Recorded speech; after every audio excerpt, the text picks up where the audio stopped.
Este vídeo contém audiodescrição. O vídeo é a transmissão da sessão extraordinária do Conselho Pleno do Tribunal de Justiça do Estado de Goiás. Na tela inicial, a fachada do TJGO com a tipografia na cor branca, com a informação.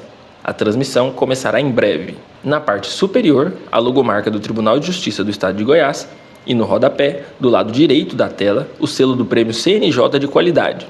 E ao lado, a tipografia que traz a informação. Prêmio Máximo da Justiça. CNJ reconhece o TJGO como ganhador do selo Diamante. Começa a fala o presidente do Tribunal de Justiça, desembargador Carlos França, homem branco e usa óculos. Cumprimento e desejo uma boa tarde às minhas eminentes colegas desembargadores, aos meus eminentes colegas desembargadores, a senhora representante, doutora representante da Procuradoria-Geral de Justiça, nossa secretária, servidores, aos advogados que estão presentes, procuradores e aqueles que nos assistem. Nós temos hoje a sessão administrativa do órgão especial e também a sessão judicial. Nós vamos fazer a judicial primeiro e, atendendo a um pedido do desembargador Jerônimo Pedro Vilas Boas, no sentido de que o órgão especial fosse convocado para a sessão presencial para debater e deliberar sobre um pedido formulado pelo doutor Procurador-Geral de Justiça de intervenção na área da saúde, intervenção estadual, uma autorização ou uma autorização ou um acolhimento do pedido de intervenção do Estado de Goiás na área de saúde do município de Goiânia. Nós convocamos, então, esta sessão judicial do órgão especial para esta data. Nós vamos a esse julgamento, essa representação de intervenção formulada pelo Procurador-Geral de Justiça do Estado de Goiás, figurando aqui o município de Goiânia, o seu prefeito municipal, como representados. Está inscrito aqui o doutor José Carlos Isse, que vai falar em nome do município. Está presente o doutor José Carlos Isse? Está presente? Pode ocupar a tribuna, doutor José Carlos Isse, Procurador-Geral do município de Goiânia. Está também inscrita aqui para falar, e logicamente falará em primeiro lugar, a doutora Fabiana Lemes Amalhoa do Prado, que é subprocuradora de Justiça, subprocuradora para assuntos jurídicos da outra Procuradoria-Geral de Justiça, e a relatoria é do eminente desembargador Jerônimo Pedro Vilas Boas, a quem eu já passo a palavra para o relatório, desembargador Jerônimo. Jerônimo é um homem branco de cabelos castanhos e usa óculos. Obrigado, senhor presidente. Como antecipado por vossas excelências, se trata de um pedido de intervenção do Estado no município, com previsão tanto na Constituição Federal, artigo 34, 4b, e na Constituição Estadual, artigo 61, 4b, que seria a violação do princípio da dignidade humana em face do município de Goiânia na área de saúde, especificamente. O representante aponta a violação de princípios constitucionais sensíveis, que, em razão de fatos que comprometem a gestão do sistema de saúde municipal, reputa ser urgente e necessária a intervenção do Estado no município de Goiânia, com o fim de adotar medidas para a normalização dos serviços essenciais de saúde e ao cumprimento das decisões judiciais. O Ministério Público elenca 3 questões fundamentais, senhor presidente, que eu vou fazer menção. Gestão temerária do sistema público de saúde, que resultou em falhas sistêmicas dos serviços prestados e condições inadequadas de diversas unidades de saúde, que está a ensejar complicações em quadros de pacientes dependentes do SUS e mortes evitáveis, em flagrante violação à saúde e à vida da população. a situação crítica atualmente vivida, de violação sistemática e reiterada de direitos fundamentais, decorre de um conjunto de atos concretos e omissões. B. Inexecução deliberada da Constituição da República e leis pelo município de Goiânia, notadamente, artigo 198, cap. Parágrafo 1º da Constituição da República, bem como da Lei Federal 8.080/90, em especial os artigos 6º, 1, D, 14A, 2 e 19M, regulados pelo Decreto 7.508/2011, quanto às regras de gestão do sistema público de saúde, notadamente quanto à regionalização, hierarquização e responsabilidade dos entes federados, estabelecido por decisões dos órgãos competentes, descumprindo compromissos pactuados no âmbito decisório do SUS. E descumprimento reiterado das decisões judiciais destinadas a sanar as falhas administrativas e minorar a situação de violação sistemática dos direitos fundamentais, notadamente a sentença exarada nos autos da ação civil pública, que enumera, que condenou o município à obrigação de fazer, consistente em efetuar o repasse integral e mensal à Fundarc. De forma, senhor presidente, que basicamente os fatos são esses. Este relator, com base nos preceitos legislativos pertinentes, entendendo urgente e necessária a convocação do órgão especial, solicitou esta sessão para submeter, então, o pedido liminar a julgamento e, com este compasso, eu retorno a palavra a Vossa Excelência para que os interessados possam fazer suas sustentações orais. Obrigado, desembargador Jerônimo. Os colegas ter conhecimento,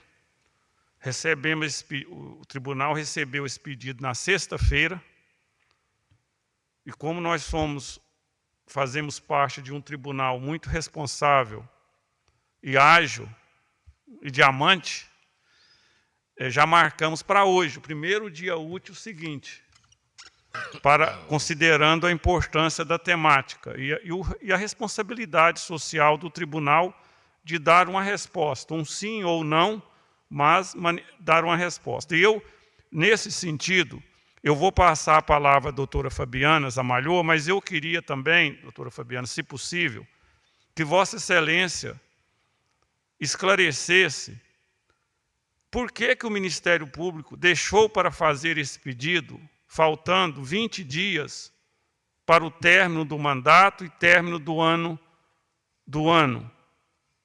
desse ano.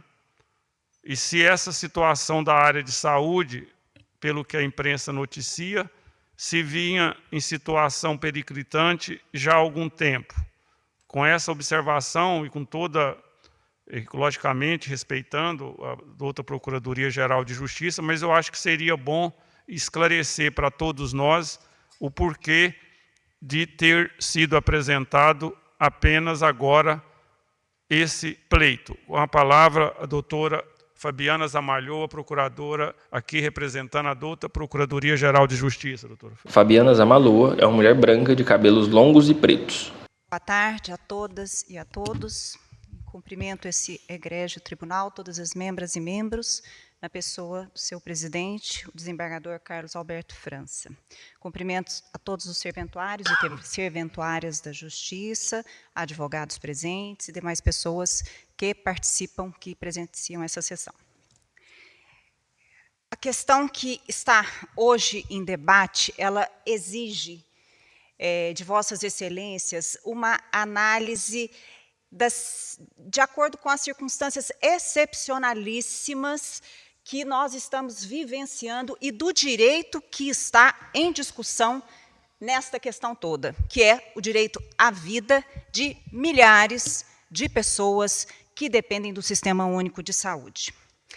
Desde o primeiro semestre desse ano, desembargador, o Ministério Público tem acompanhado, tem fiscalizado, tem adotado providências diante da identificação de alguns problemas que estavam sendo noticiados, evidenciando um sucateamento do sistema de saúde em Goiânia, com reflexos no estado todo.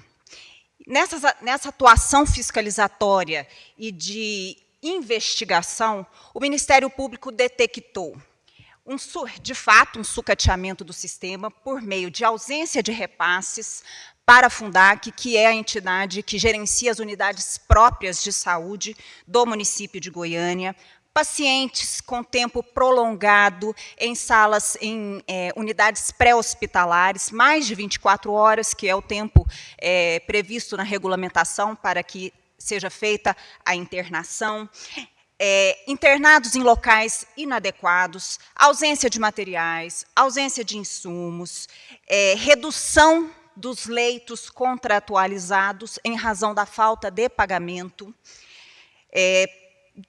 desvios na destinação dos recursos, retenção de verbas federais, retenção de emendas parlamentares e alguns indícios, sim, de corrupção.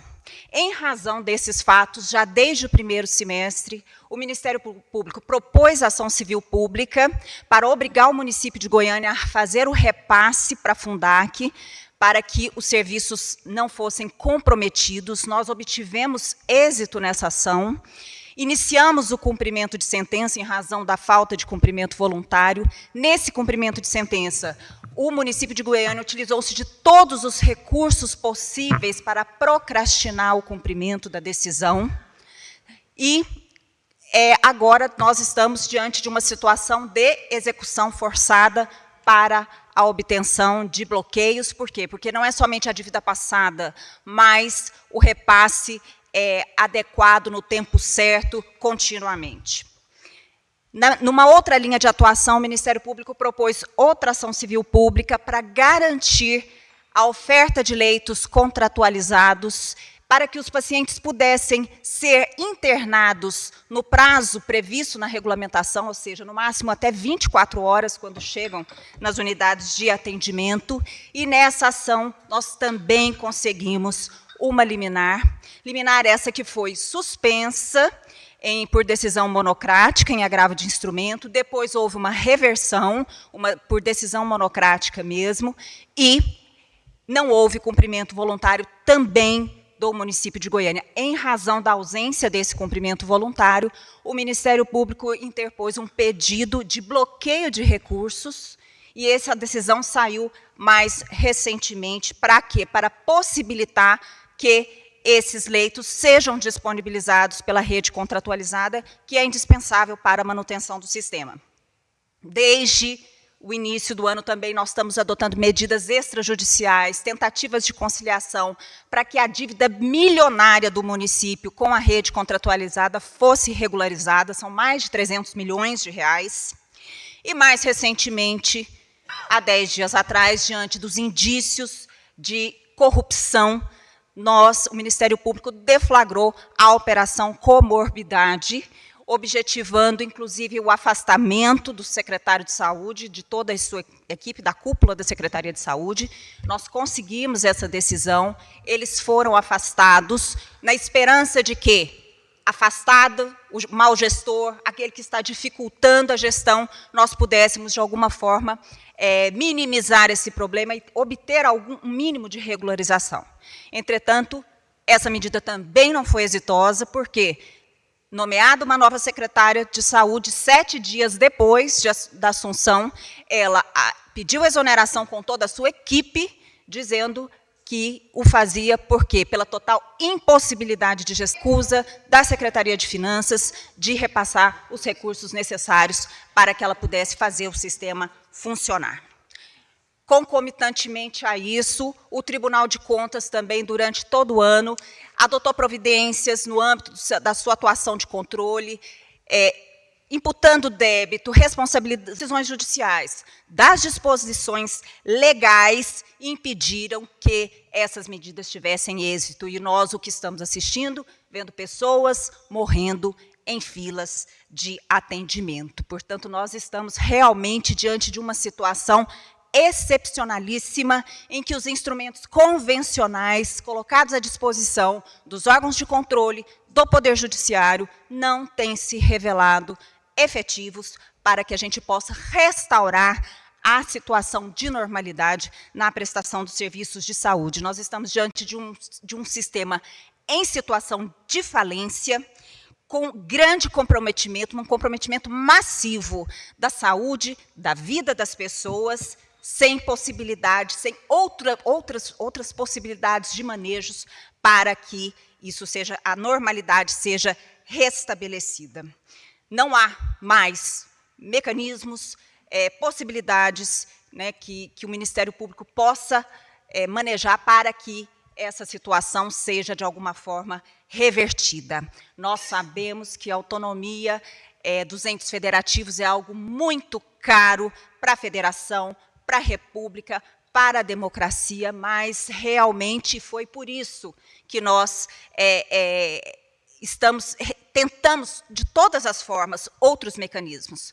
Mas não há alternativa, não há mais possibilidades, e, de fato, a intervenção agora, neste momento, é a última medida que nós podemos tomar para tentar garantir a vida de milhares de pessoas que dependem do SUS. E aí a resposta, desembargador, sobre o porquê disso está sendo manejado só há 20 dias do término do mandato do atual prefeito, porque nós tentamos, ao máximo, no limite, garantir essa autonomia e, ao mesmo tempo, garantir o exercício de direitos pela população.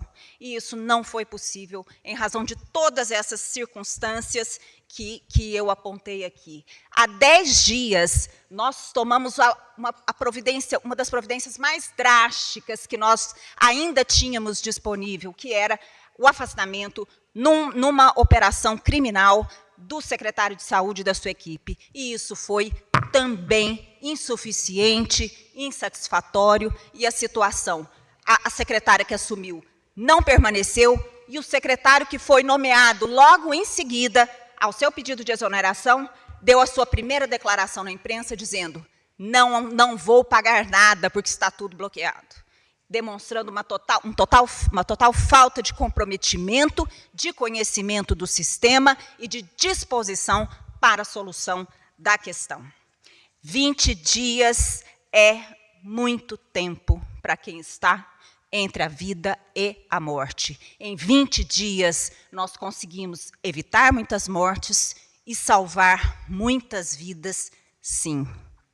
A medida ela é absolutamente proporcional, porque o que se pede é uma intervenção parcial, estritamente na gestão da saúde, nos órgãos encarregados da gestão do sistema, incluindo os atos do chefe do Poder Executivo nessa área, Secretaria Municipal de Saúde, Secretaria de Finanças e Fundo Municipal de Saúde, nos limites necessários para o funcionamento do sistema, exclusivamente, para que a gente possa, assim, resguardar, pelo menos nesses 20 dias, até que a nova gestão assuma, um pouco mais de dignidade para as pessoas que dependem do SUS. Situações excepcionais exigem respostas excepcionais, e não há autonomia federativa que se justifique se não for pelo fim último de resguardo da dignidade da pessoa humana. Muito obrigada. Muito obrigado, doutora Fabiana Zamalhoa, representando aqui a douta Procuradoria-Geral de Justiça. Vou passar a palavra agora ao eminente Procurador-Geral do município de Goiânia, doutor José Carlos Ribeiro Isse, para a sua sustentação oral. Com a palavra, boa tarde, doutor José Carlos. José Carlos é um homem branco, com barba e cabelos grisalhos. Boa tarde, cumprimento os egrégios membros e membros dessa corte, na pessoa de Vossa Excelência, desembargador Carlos França. E, em primeiro lugar, gostaria de ressaltar, senhor presidente, o trabalho ágil desse tribunal em apreciar o presente pedido, como bem ressaltado pelo senhor, até para que essa situação de incerteza e insegurança até para o município não se prolongue. E também faço ressalva de que aquilo que será dito aqui, de modo algum, visa diminuir ou descredibilizar o trabalho do Ministério Público, mas apenas tentar trazer um outro lado da questão vivido pelo município de Goiânia, dentro dos limites da administração pública, senhores desembargadores. Eu começo falando especificamente do mote principal do pedido de intervenção, que é a questão da Fundac. Muito se falou no pedido de intervenção sobre inexecução deliberada e recusa de cumprimento de decisões judiciais. Inclusive, até agora aqui do plenário, foi dito que o município tentou de todas as formas recorrer. No entanto, até onde me recordo, todos os recursos foram admitidos, não houve imposição de multa, e todos foram de acordo com o direito de defesa, que é amplamente garantido a todos os litigantes na Carta Magna. Contra essa sentença, de primeiro grau, ainda que não transitou em julgado, diga-se de passagem, houve a interposição de recurso de apelação. E foi iniciado, então, o cumprimento provisório dessa decisão. A primeira discussão que houve, senhores desembargadores, tratou da possibilidade desse cumprimento provisório em razão de exatamente não haver o trânsito em julgado e se tratar de valores relevantes, não só para a pasta da saúde, mas para o próprio município. Então, registra-se que não se tratou de mero descumprimento, mas, inicialmente, de interposição de recursos cabíveis. Superada essa questão e depois decidido que poderia haver o cumprimento, o não pagamento não decorreu de ausência de vontade. E aqui a gente tem que lembrar o princípio da reserva do possível. A Fundac não é, como bem dito pelo Ministério Público, em todos os levantamentos que fez, inclusive que instrui o pedido de intervenção setorizada, não é o único credor do município. Existem credores outros, especialmente na área da saúde. Não se poderia, então, de modo irresponsável, efetuar o pagamento total de um credor para que os outros setores viessem a ficar desassistidos. E, nesse caso, não se trata de vontade do gestor ou descumprimento doloso, mas de ausência de recursos financeiros que podem ser comprovados e, caso se confirme essa intervenção, vão ser comprovados por quem viesse sentar na cadeira de gestor.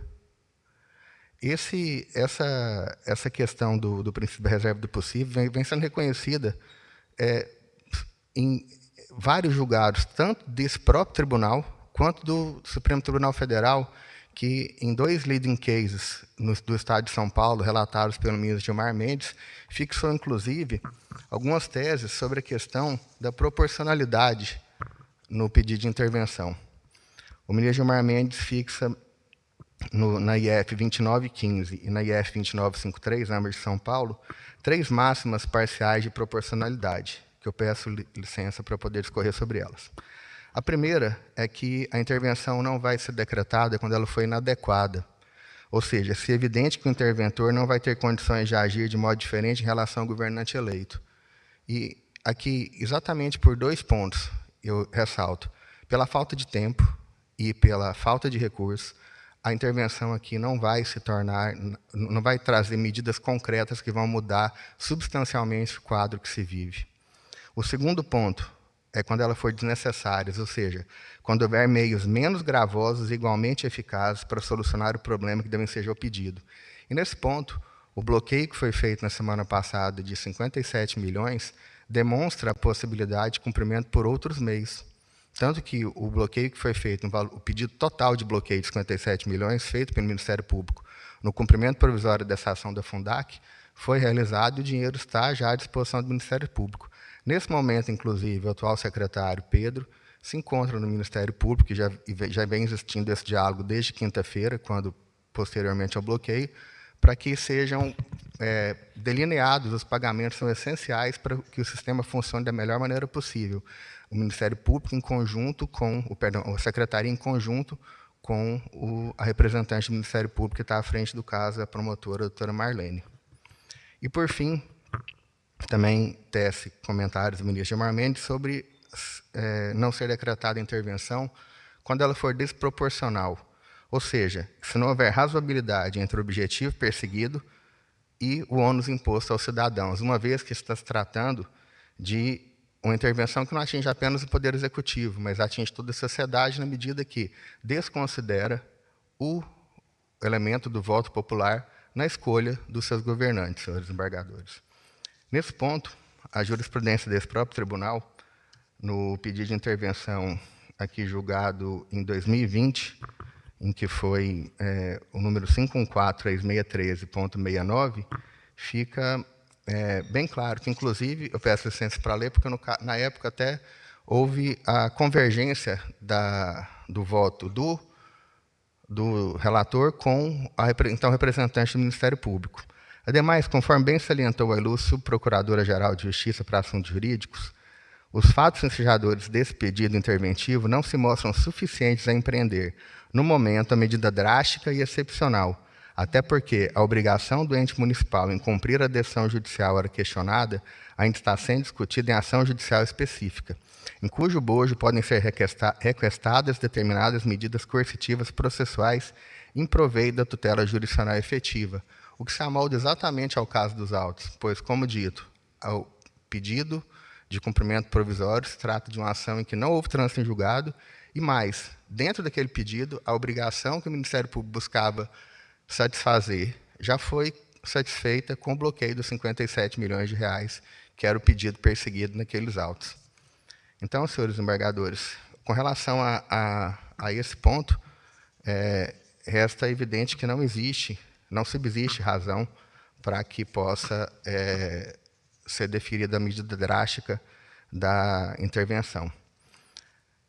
Além disso, existe também um outro ponto a ser destacado, que, no presente caso, deve ser considerado, como já reiteradamente decidido pelos tribunais, o caráter político-administrativo de pedido de intervenção, que, conforme dito, deve ser usado como último mecanismo. E, nesse ponto, essa Corte tem essa responsabilidade de zelar pelos princípios democráticos e evitar uma ruptura institucional que venha a ocorrer a menos de 20 dias do final do mandato por uma questão que, volto a repetir, dada a realidade do município e das finanças públicas, não vai ser resolvida num período tão curto.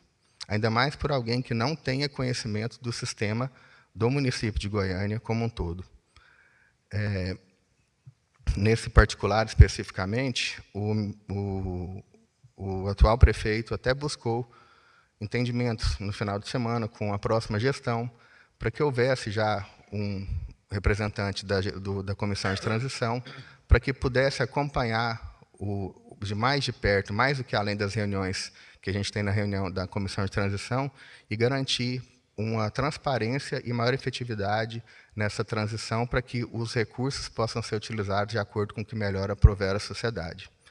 Nesse modo, senhores embargadores, com base nessas considerações e reiterando o pedido de que não se defira algo que cause uma ruptura institucional e acabe por ferir não só a autonomia do ente federativo municipal, mas também a própria vontade popular, é que se pede pela rejeição do pedido de intervenção nesse momento. Muito obrigado. Obrigado, doutor José Carlos Isse, procurador-geral do município de Goiânia. Eu registro aqui a presença do procurador-geral do Estado de Goiás, doutor Rafael Arruda, que se fazem presente acompanhado de outros 2 procuradores do Estado de Goiás. Passa a palavra, então, ao eminente relator, desembargador Jerônimo Pedro Vilas Boas. Obrigado, senhor presidente. De início, cumprimento tanto a douta procuradora como ao procurador do município por suas sustentações orais. Trouxeram de forma racional o tema, que me parece, pelo aspecto prático e fático, bem claro, né? Citando, inclusive, aí os precedentes que, no Supremo Tribunal Federal, orientam as decisões do Tribunal de Justiça. Portanto, temos enriquecido o debate, e daí a importância dessa sessão ser presencial. Primeiro, eu gostaria de esclarecer, senhor presidente, ilustres desembargadores integrantes e desembargadoras integrantes deste órgão, que o relator, em casos dessa natureza, o vedação legal não decide ad referendo. Ele deve submeter ao colegiado a decisão o mais rápido possível. O texto normativo diz que, quando o relator observada a urgência do pedido, ele deve convocar imediatamente a reunião do colegiado para deliberar sobre o pedido liminar. Foi o que se procedeu aqui, com escopo nas normas federais que regulam a matéria. Por isso, e aí eu enalteço a rapidez, que é uma marca dessa gestão do desembargador França, Carlos Alberto França, em que este órgão foi convocado para deliberar sobre esse pedido liminar, que, como ressaltado pelo procurador do município, é importante não só sobre o aspecto interno, mas sobre o aspecto político e administrativo, porque põe cabo a uma decisão que pode trazer interferência na própria gestão do sistema de saúde, se não for decidida com a devida rapidez, né? Paralisando o sistema. Os fatos são graves. Há um relatório juntado pelo Ministério Público, pelo seu órgão próprio nos autos, bem documentado o que está acontecendo nesses sistemas de saúde, nos postos e hospitais que atendem a população de Goiânia, e não só a população de Goiânia, já antecipo isso aqui. E o sistema público da capital, com uma ineficiência de algumas unidades, gera um efeito cascata. Então, nós temos hospitais de referência na capital e todo o sistema, inclusive a rede privada, acaba sendo atingida pelo mau funcionamento das unidades do município. Então, isso não é uma questão que se localiza apenas nos CAIs, nas UPAs, no sistema municipal. Ao sofrer um impacto no atendimento dessas unidades, a população vai se socorrer de outros locais. Então, isso acaba tendo um efeito maior do que propriamente a situação do município. Então, para concluir essa primeira observação, o colegiado é responsável por deliberar sobre o pedido interventivo, por sua maioria qualificada, na forma dos artigos 97 e 200 da Constituição Federal. E, por isso, trago aqui uma proposta que passo a encaminhar ao colegiado.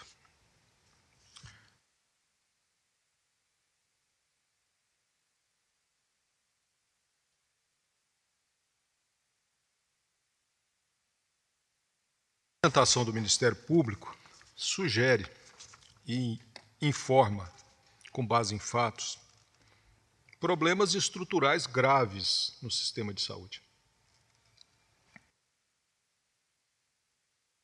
Déficit reconhecido no atendimento da população, inclusive situações de completo descaso com a dignidade de pessoas acometidas de problemas de saúde que buscam atendimento nessas unidades. Ora no atendimento, mas também pela ausência de medicamentos básicos no sistema em decorrência da gestão dos recursos financeiros destinados à saúde. A situação, como indicada na peça de ingresso, aponta para a possibilidade de que o mau atendimento exponha pessoas vulneráveis a situações de risco de agravamento do quadro de saúde e da própria vida, bem máximo protegido constitucionalmente, negando a tais pacientes o mínimo prestacional do direito fundamental à saúde, atingindo diretamente o princípio da dignidade humana. Sobre a obrigação positiva do município, como ente estatal federado, na garantia de exigências mínimas para uma existência digna, evidenciando-se que não é dado ao órgão estatal adotar uma postura de mero fornecedor passivo de um serviço público, disponível em condições precárias ao cidadão, cabe-lhe uma postura ativa de atenção constante para o funcionamento das unidades de saúde, para que forneça o atendimento que garanta a qualidade de vida das pessoas que buscam esse serviço essencial, principalmente quando tais pessoas estejam dentro daqueles grupos considerados vulneráveis. decisão da Corte Internacional de Direitos Humanos, no julgamento do caso Ximeno Lopes versus Brasil, o Tribunal Internacional apontou observações sobre a responsabilidade do Estado na prestação de serviços públicos de saúde que devem ser concretizados nos deveres de cuidado, regulação, fiscalização de eventuais violações de direitos por parte das entidades encarregadas de prestar tais serviços, o que reforça a exigência universal de que o poder público seja proativo nesse delicado setor de serviço público. A respeito disso, a Declaração Universal dos Direitos Humanos, no artigo 25, diz que todo ser humano tem direito a um padrão de vida capaz de assegurar a si e a sua família saúde, bem-estar, inclusive alimentação, vestuário, habitação, cuidados médicos e serviços sociais indispensáveis e direitos à segurança em caso de desemprego, doença, invalidez, etc. Aqui está posto o que se chama na Declaração do Princípio da Solidariedade. É justo nessa dimensão dos direitos humanos que os entes públicos se encontram vinculados ao cumprimento dos direitos fundamentais, devendo concretizar tais direitos no maior grau possível, o que implica no dever permanente de eficiência na gestão dos recursos destinados à saúde. Esse é o principal problema aqui posto. O cumprimento desse dever pelo órgão público, de utilizar as verbas destinadas com eficiência.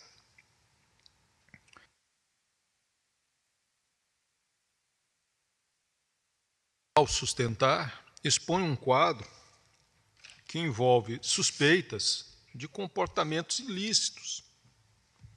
Eu considero aqui, para efeito desse pedido interventivo, o que é muito grave,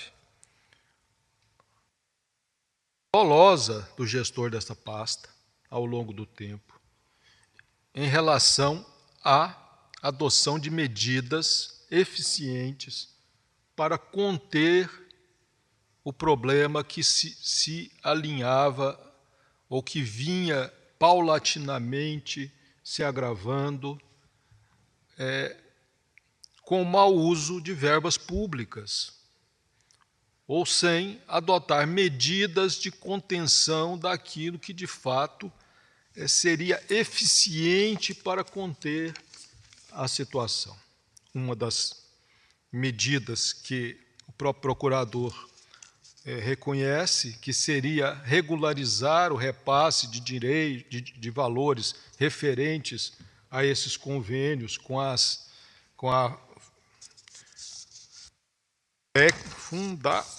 fundação responsável pelas maternidades,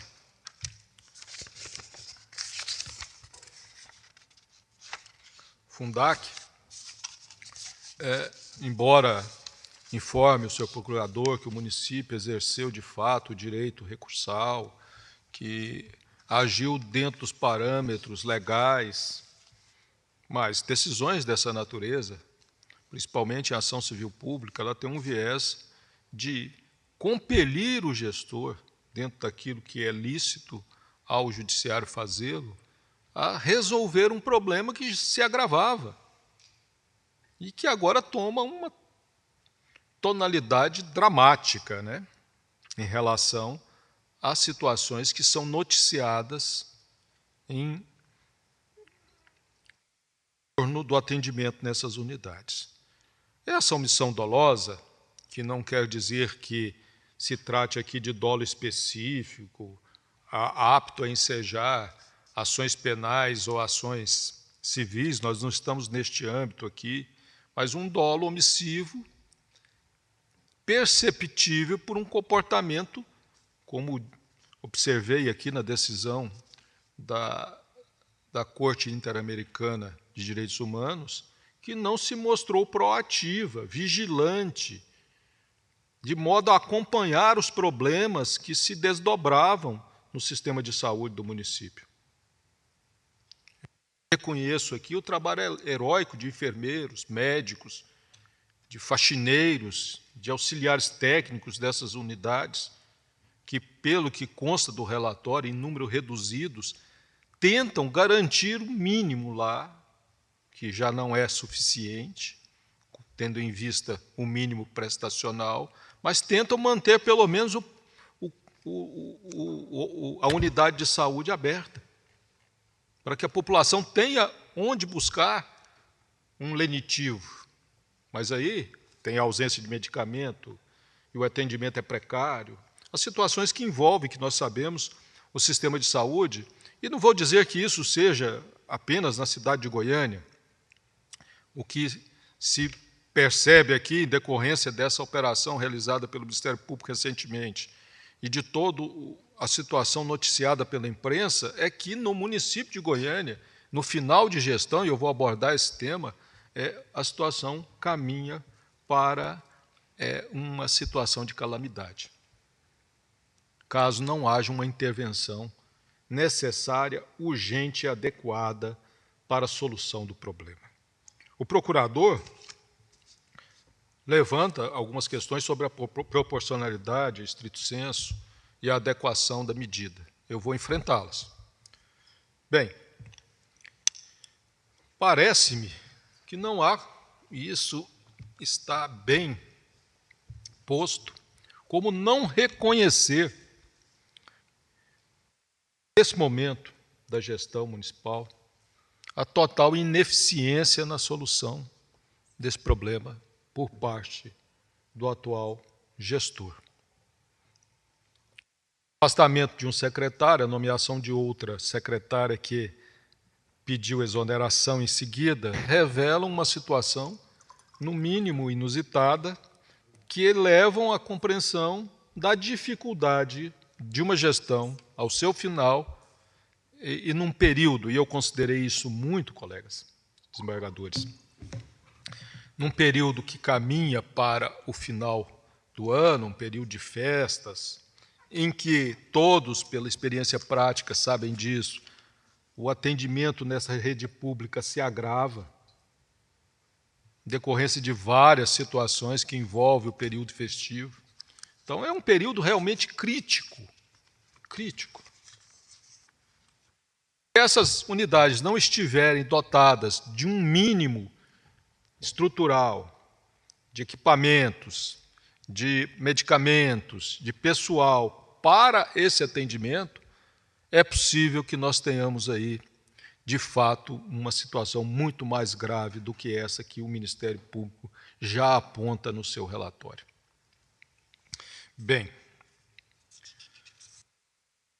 esse relatório, só para que Vossas Excelências tenham ciência, evidenciou um atraso no atendimento nos CAIs de Goiânia de cerca de 30 minutos a 1h30 de pacientes e usuários que buscam atendimento nessas unidades. Isso informação nesse mesmo relatório, e a própria imprensa em Goiânia noticia isso, de alocação de pacientes em locais inadequados, que, como dito pela procuradora em sua sustentação, coloca em risco não só a saúde das pessoas que procuram atendimento, mas também a sua própria vida.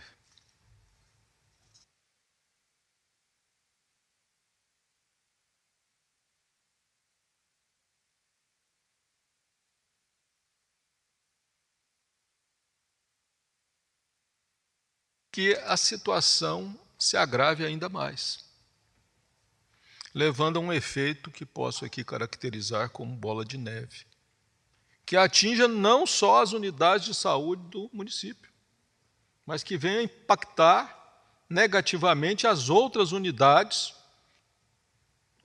da região metropolitana e do Estado, na capital de Goiás. Ainda mais um déficit no atendimento público na área de saúde. Faço aqui um parêntese para simplesmente dizer o seguinte: nós temos há anos, eu lembro lá da desembargadora Beatriz, no início dos anos 2006, 2007, 2008, desembargador Quisleu também, desembargador Gilberto, julgando essas questões. O tema vem dando sinais de má gestão há tempos. O Judiciário tem intervido em matéria de saúde há muito tempo. O Supremo há pouco fixou tese jurídica a respeito dessa situação, porque isso se agrava paulatinamente. E quando a gestão se torna ineficiente, aí a situação de fato é caótica. Há, de fato, finitude dos recursos públicos. Não desconheço isso, doutor José Carlos. Os recursos públicos são finitos. As necessidades da população são infinitas. Cabe ao gestor, na eficiência e proatividade, na sua administração, equalizar isso. E como se equaliza recursos públicos finitos numa área sensível? Priorizando o que é essencial. Adotando uma conduta proba, honesta, os fornecedores desses serviços da rede privada, que fornecem medicamentos, insumos, servidores, funcionários. A notícia de que os zeladores dessas unidades não recebem seus salários há mais de 2 meses. Pessoas humildes que estão ali trabalhando para manter o posto, o cais, a UPA limpo. Imune a infecções, a problemas de descarte de lixo hospitalar, uma série de fatores que vão se amontoando dentro de uma situação que acaba impactando a própria população. É isso. Eu não vou me delongar muito quanto a este quadro fático, tanto o procurador do município como a procuradora do Ministério Público já desenhou o quadro que nós estamos enfrentando, mas é importante a gente ter ciência, e aqui eu faço um parágrafo, senhor presidente, de que o judiciário, ao longo do tempo, tem respondido proativamente a todas as situações que lhes são trazidas ao conhecimento. Nós somos um órgão inerte, não somos órgão de fiscalização no setor. Agimos quando somos provocados. Tenho ciência e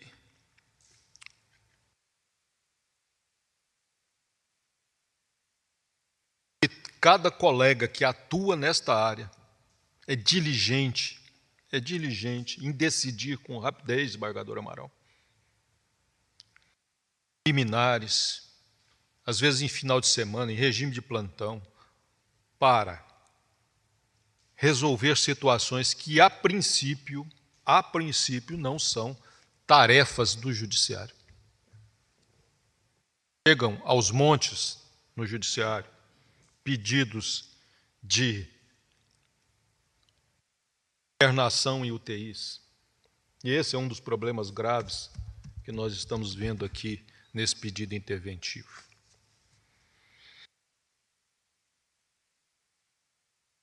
A questão do cumprimento da decisão na ACP, ela tem muita relevância, mas ela não é o ponto fundamental da plausibilidade desse direito. Embora o Ministério Público e o próprio procurador aqui bem esclareceu, esta situação do funcionamento dessas unidades, que são maternidades, estão com déficit em decorrência, de fato, de uma situação de ausência de repasse de recursos. E se envolveu sobre isso, ou está envolvido em relação a isso, o próprio cumprimento do que foi decidido por este tribunal. Salvo engano, o desembargador Anderson Máximo foi o relator da apelação. E houve um pedido de suspensão da medida à presidência. Então, o tribunal decidiu a questão. Passou-se, então, a discutir se caberia ou não o cumprimento provisório da medida. O que mais era importante nisso? Não era a discussão jurídica, era a solução do problema. do problema fático, administrativo, a intervenção imediata do gestor para que a situação fosse solucionada, e não o quadro agravado. O que importa aqui não é o aspecto jurídico, é o aspecto da eficácia de um direito fundamental, que transcende a isso.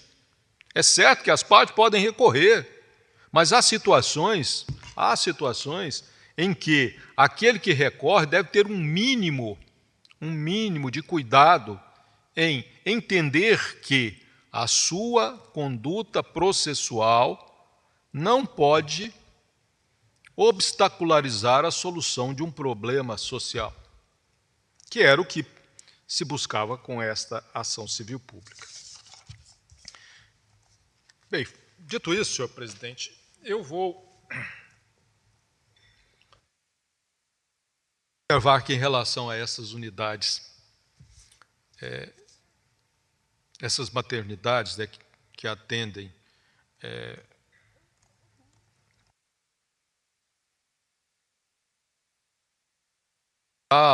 de parto, de atendimento da primeira infância, gera, na percepção que tem, relação direta ao princípio da dignidade humana, de crianças que estão vindo à vida, que deve ter assegurado no sistema, pelo menos a condição de nascer dentro de uma unidade que tenha a mínima estrutura para atendimento dessas pessoas. Que os partos não possam se tornar um risco para a mãe. Nós sabemos o momento delicado que representa o nascimento de um filho. O artigo 15 do ECA, a respeito disso, diz que a criança e o adolescente gozam de todos os direitos fundamentais inerentes à pessoa humana, sem prejuízo da proteção integral de que trata essa lei.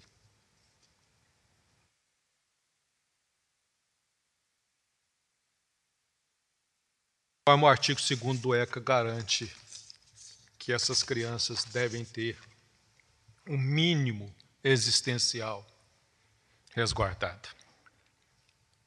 Informa, senhor presidente, senhores desembargadores e desembargadoras, que essa omissão administrativa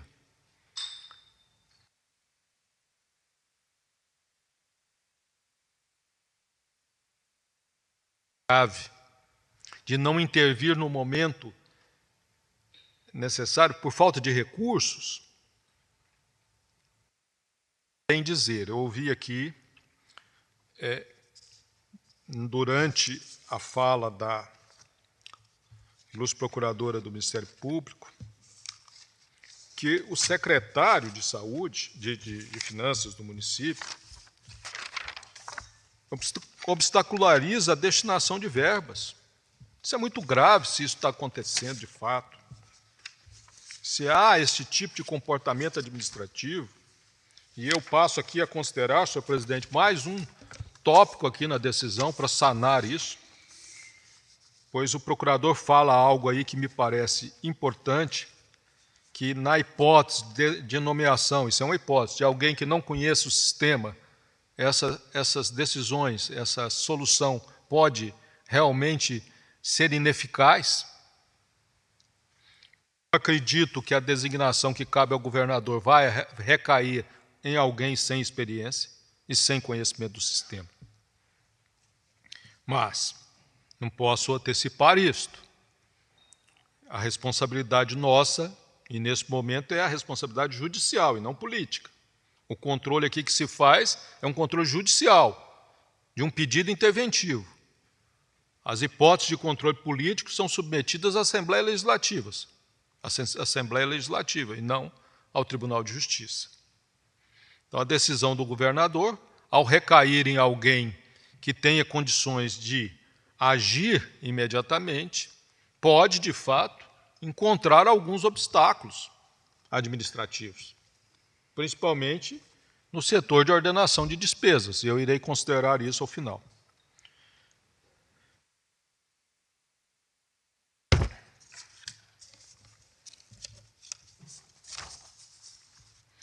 Bem, não cabe ao Judiciário, senão estabelecer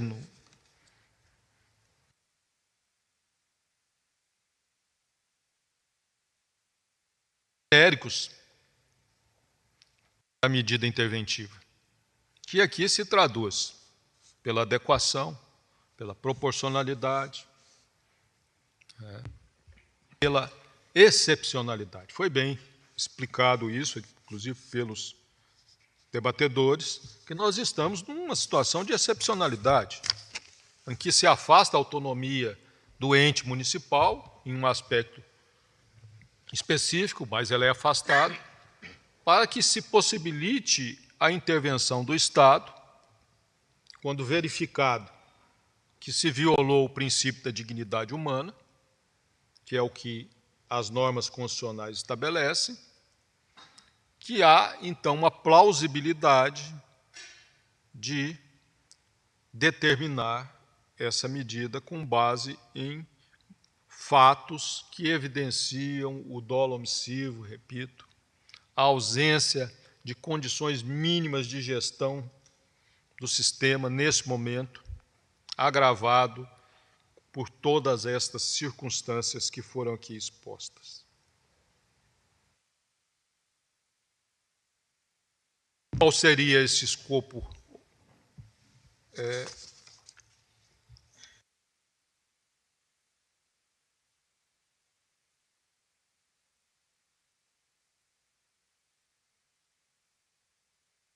De medidas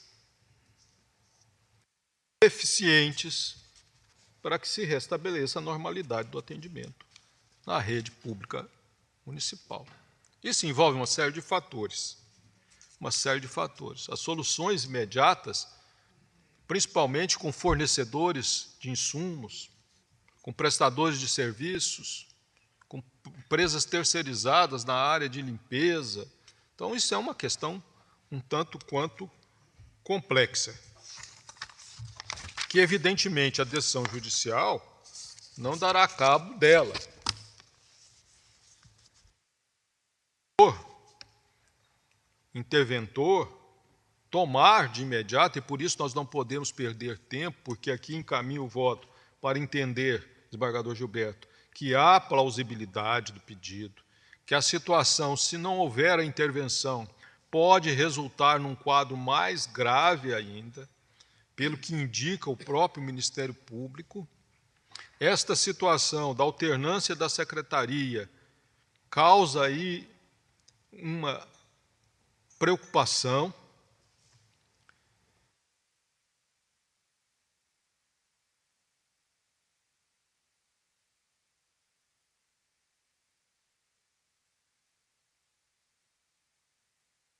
Não há como não reconhecer que nós estamos diante de um quadro que suscita urgência na medida. A eficácia da medida já não depende do judiciário. E há um risco aqui eminente se não houver essa medida, senhor presidente, que o sistema possa colapsar. Greves estão se iniciando, o problema se agrava, bloqueio de verbas. Então, a imediata intervenção pode, de fato, e eu reconheço isso, minimizar a situação e o quadro que está posto neste momento. Então, para terminar, senhor presidente, eu vou proceder à leitura do dispositivo, que é um pouco longo, e acrescentar nisso e na proposta, que evidentemente o meu voto é apenas uma proposta de intervenção perante o órgão, né? Se traduz nisso, eu encaminho a disposição da seguinte forma: assim, antevista a conjugação dos requisitos legais previstos no artigo 34, 4b e artigo 61, 4b da Constituição do Estado de Goiás e da Constituição Federal, defiro liminarmente o pedido interventivo, com o fito de serem adotadas medidas urgentes e necessárias à normalização dos serviços essenciais de saúde, ao atendimento adequado, contínuo e eficiente dos usuários do Sistema Único de Saúde, bem como o cumprimento de todas as decisões judiciais pendentes no âmbito do município de Goiânia, maiormente a relativa ao cumprimento da sentença proferida na CP, que numero, e normalizar os repasses mensais à Fundac, que, garantidos os recursos destinados ao atendimento à saúde no Hospital e Maternidade Municipal Célia Câmara, na Maternidade Nascer Cidadão e no Hospital e Maternidade Dona Iris. Determina a remessa de cópia deste acórdão ao presidente do tribunal, com a finalidade de Sua Excelência requisitar do governador do Estado a expedição do decreto interventivo, artigo 267 do Regimento Interno do Tribunal. Considerando que o atual prefeito municipal encerra seu mandato no dia 31 do corrente mês, assumindo em seguida o prefeito eleito seu mandato no dia 1º de janeiro, limito o período de intervenção até a posse do novo gestor. E explico o motivo. Nós temos aqui a prevalência do princípio democrático que dá forma ao nosso Estado de Direito. Se a população elegeu um representante para solucionar o problema, e essa matéria veio a debate durante todo o período eleitoral, foi motivo, inclusive, de discussões e debates entre os candidatos, nós temos aí posto a confiança democrática em alguém que foi eleito. E, quando assumir o mandato, tem legitimidade democrática para tanto. Então, a minha proposta, embora o pedido interventivo se limite a esse período, é de suspender a eficácia dessa medida, ou os efeitos da medida,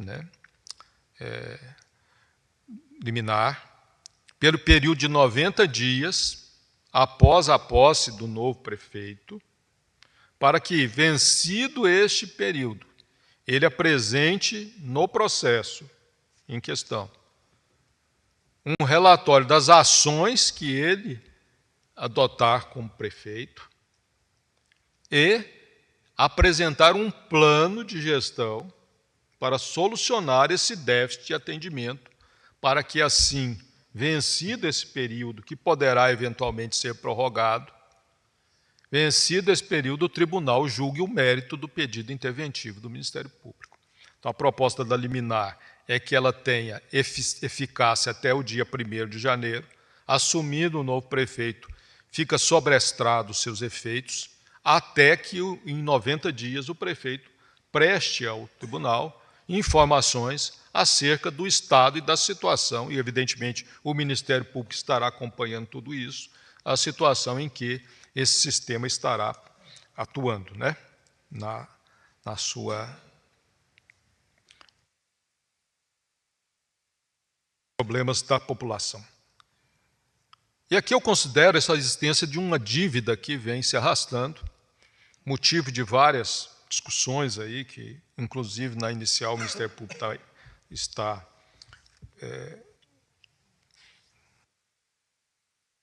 lamentando em relação a isso. Proponho aqui uma medida, senhor presidente, de que o interventor a ser nomeado pelo governador seja cientificado logo em seguida a assumir ao decreto ser publicado, que ele seja cientificado para utilizar-se do NUPEMEC, do Núcleo de Primeiro Grau de Solução de Conflitos, para que esses fornecedores, esses contratos que estão aí postos, que o município está em mora, sejam submetidos à conciliação pré-judicial, prévia pelo Poder Judiciário, a partir da estrutura que possuímos e sob a coordenação do juiz que coordena o NUPEMEC. A proposta, em síntese, é que esses contratos, essas dívidas, sejam sujeitas à conciliação dentro da nossa estrutura judicial, pelo NUPEMEC. Por fim, senhor presidente, com base no que foi posto aqui em relação, embora não seja dada ao órgão adotar medidas específicas, eu estou entendendo aqui, senhor presidente, pela gravidade do que foi posto pela procuradora, que o secretário de Finanças do município deve ser cientificado para, em 24 horas, e, evidentemente, se aprovado pelo órgão especial,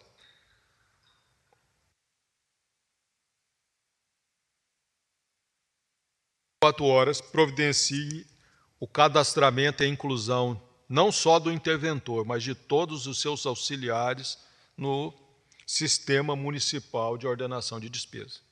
Porque se houver um bloqueio quanto a isso, essa medida ficaria ineficaz. É como estou votando, senhor presidente.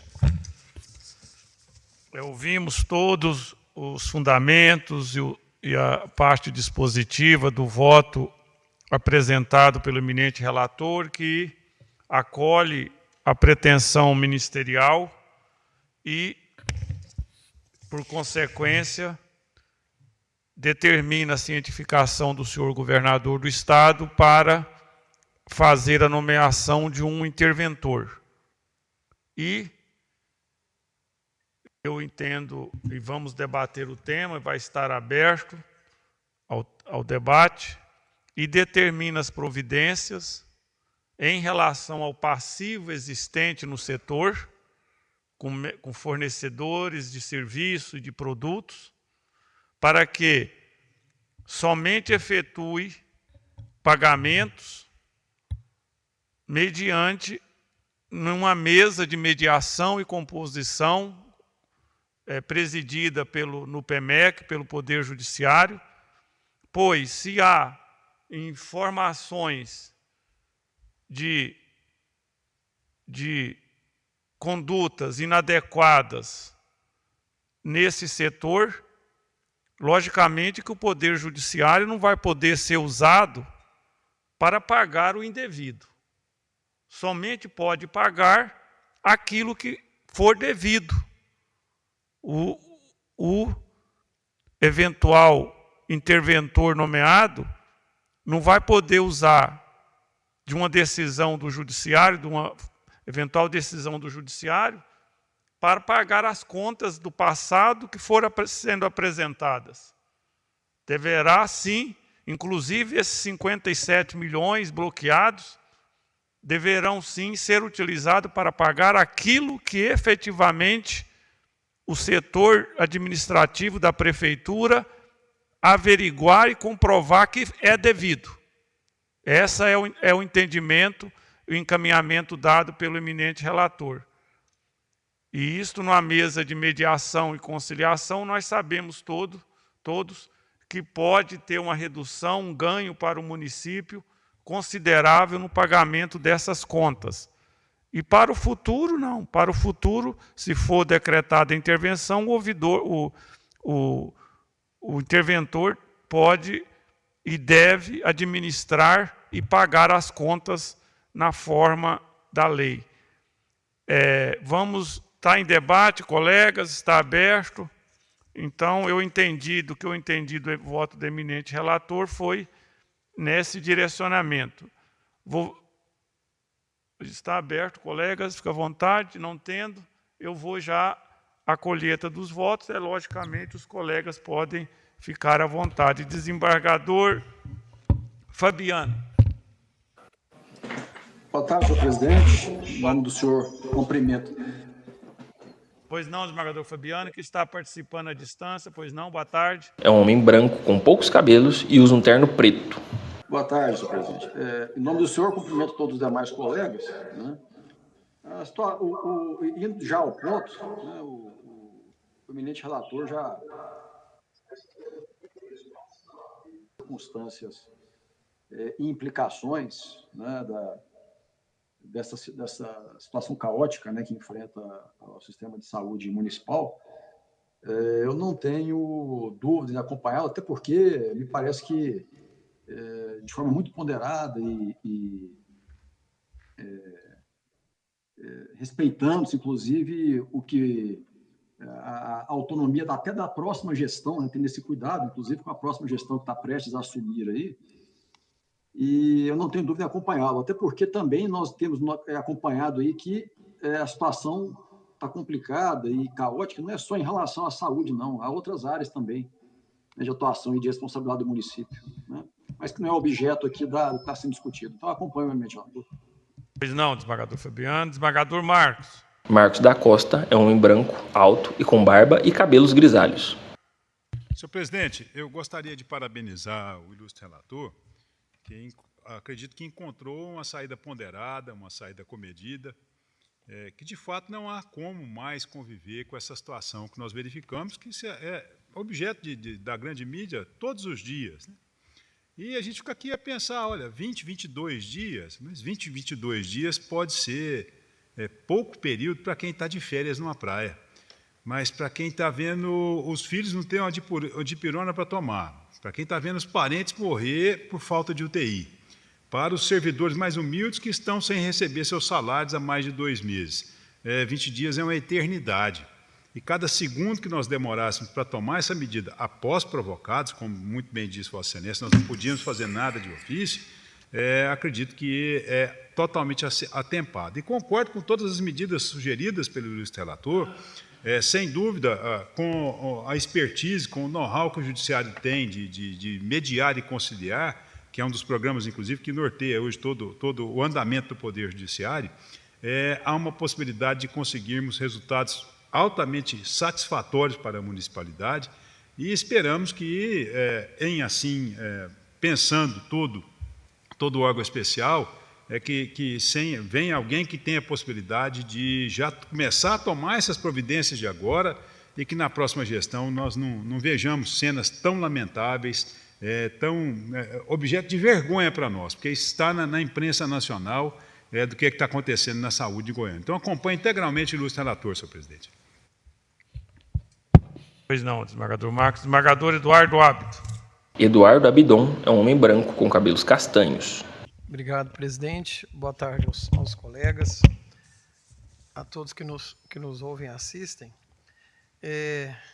Faço coro aos meus antecedentes no sentido de parabenizar o ilustre relator pelas suas colocações técnicas, né? Nós estamos diante de uma situação, daquelas situações tristes em que a política não resolve os problemas e o judiciário é chamado a intervir.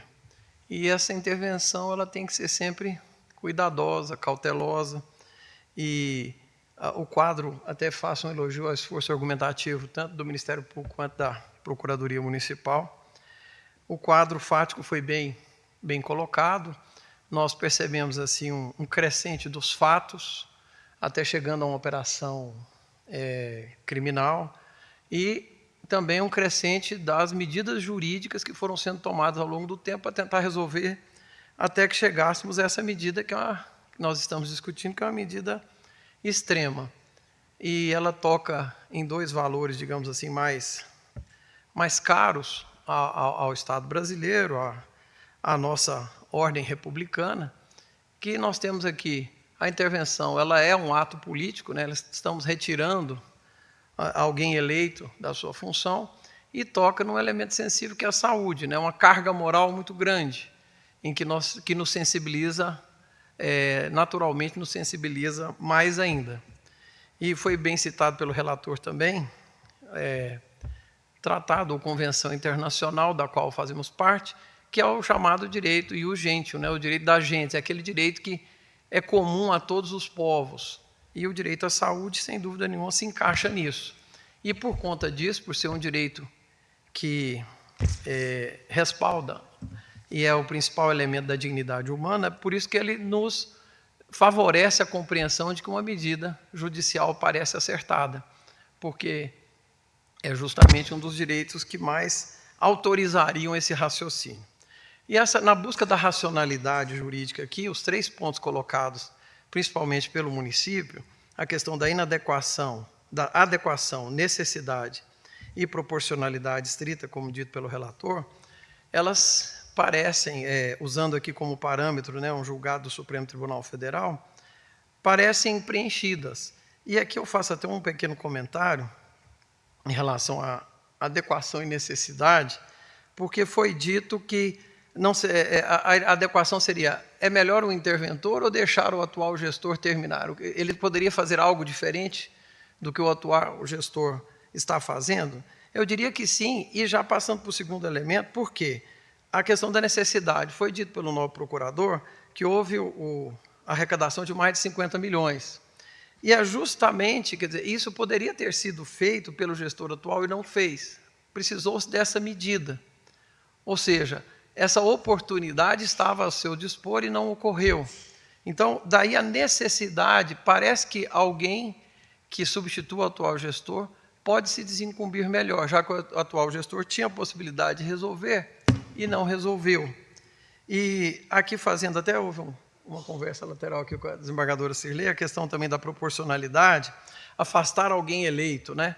Nós temos uma situação aqui muito peculiar, presidente, em que o atual gestor acabou de participar, se nós temos que atender à vontade popular. Ele acabou de passar por um recall, que é a tentativa de reeleição, e não obteve êxito nessa espécie de recall democrático em que você pode tentar a reeleição. Então, parece que esse argumento de afastar alguém que está com a legitimidade democrática não é tão forte aqui, porque ele acabou de passar pelo teste democrático e não conseguiu o êxito que precisava. A única coisa, aspecto que me preocupa, e aqui eu pergunto ao ilustre relator, é que a questão duas questões. A primeira é a obrigação ao secretário de Finanças para que inclua, né, os novos gestores.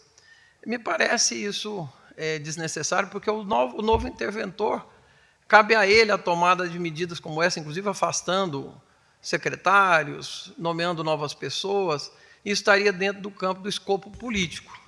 E a outra, na sequência, a mesma base de raciocínio me preocupa, a questão do NUPEMEC, porque nós estamos trazendo para o judiciário uma responsabilidade, eu acho que além do escopo de que a ação interventiva autoriza. Trazer para o judiciário essa mediação, digamos assim, até porque me parece que o interventor imediatamente reformulará toda a equipe e cuidará de fazer os pagamentos adequados ou não, e essa é uma atuação, digamos, dentro do mundo da política mesmo. Trazer isso para nós, trazer uma responsabilidade para dentro do judiciário, me parece que é possível, mas não se adequa no caso dessa ação interventiva específica. É só uma preocupação, eu pergunto ao relator se essa minha preocupação é fundada ou não. Palavras. Pois não, senhor presidente. O desembargador Eduardo Abdon traz aí pontos importantes em relação à fundamentação.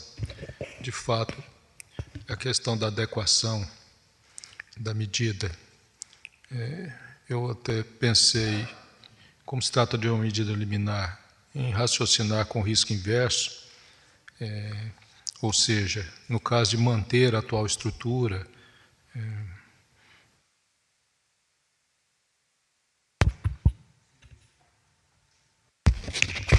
se isso teria consequências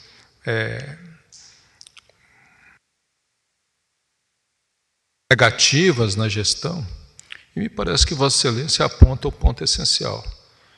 Passaram-se quase 4 anos e chegamos a um ponto de situação que a saúde pública em Goiânia caminha para o colapso. Então, esse risco reverso realmente não parece-me eficaz. Quanto às duas questões, a primeira, a intervenção é específica aqui na área da saúde. A Secretaria de Finanças, e o procurador do município me corrige se eu estiver equivocado, me parece que é quem tem a responsabilidade na ordenação de execução orçamentária. Então, nós temos aí um sistema municipal, como existe aqui no Tribunal, no Estado, de ordenação de despesa. Para que o agente público que vai ordenar a despesa promova essa ordenação durante o período em que ele está inserido na pasta ali, me parece essencial que ele seja cadastrado. É este o motivo de cientificar o secretário de Finanças, porque a pasta dele, ela lida com a área da administração que não está sob intervenção, que é a área financeira. Então, há uma complexidade nisso.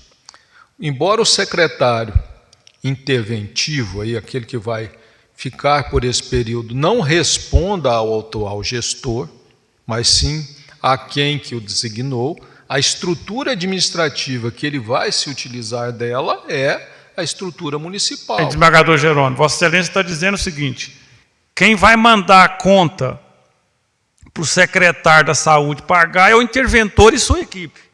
Sem isso, o secretário da Fazenda não tem como pagar. Por isso que é importante esse cadastramento no sistema, para que o interventor e todo o sistema de saúde apresente para o financeiro a conta. Foi para essa finalidade. Apenas isso, né? Apenas isso. Porque ele tem que ter acesso ao sistema. E se demorar esse cadastro? É por isso que eu estou aqui dando um prazo de 24 horas. Nós estamos há 20 dias. Se demorar uma semana, inviabiliza a própria intervenção. Então, nós temos que prever uma situação dessa, e acho razoável, dentro desse escopo cautelar, cientificá-lo. Isso não quer dizer que nós estamos dando uma ordem para ele é terceiro, apenas cientificá-lo. E o Ministério Público vai acompanhar isso. Se ele não fizer o cadastro, evidentemente, teremos, e eu não acredito que isso ocorra, teremos as consequências legais possíveis. Em relação ao NUPEMEC, desembargador Eduardo, me parece essencial que o Judiciário acompanhe isso, porque nós estamos aqui, o órgão máximo desse tribunal, deliberando sobre um ato interventivo. Esse ato interventivo não pode ser uma carta em branco, uma página em branco para o interventor preencher. Nós temos que ter um mínimo de controle do que está acontecendo. Submetido esses contratos a um regime de conciliação imediata, eu sei da agilidade do nosso NUPEMEC, né, senhor presidente? O presidente pode falar melhor que isso. Nós teríamos uma garantia viável para essa negociação, até mesmo para dar apoio a esse interventor, como vai caminhando-se os votos para isso, para que ele tenha a possibilidade de solucionar isso num sistema de conciliação que o juiz responsável vai homologar, tornando isso decisão judicial.